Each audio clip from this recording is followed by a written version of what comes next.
File Vault is one of those Mac features that sounds technical but is actually very simple. And if you carry a laptop with any kind of personal or work data on it, it's worth knowing about. File Vault encrypts the entire contents of your Mac's drive. What that means in practice is that if someone physically steals your Mac or pulls out the drive and puts it in another computer, they can't read any of your files without your login password. Without File Vault, someone with the right tools can bypass the login screen and access your data directly. The data is scrambled in a way that's practically impossible to break without your credentials. Let's look at how to turn it on.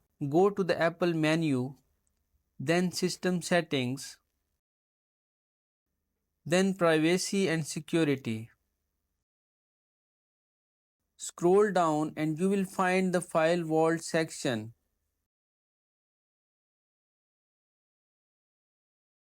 Click Turn On. macOS will ask how you want to set up recovery in case you forget password. The recommended option is to link it to your iCloud account, which lets you unlock it via Apple ID if needed.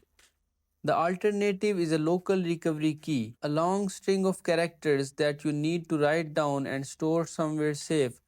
Because if you lose it and forget your password, your data is permanently inaccessible. Choose whichever you are more comfortable managing. One question people always ask is whether FileVault slows their Mac down. Does it affect performance?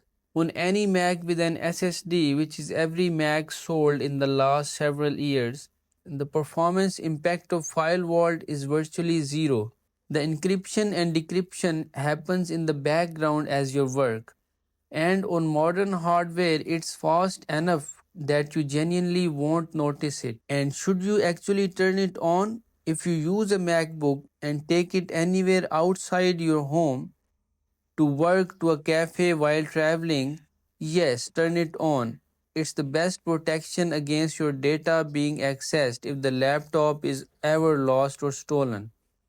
For a Mac desktop that never leaves the house, the case is less urgent, but it doesn't hurt to have it on either.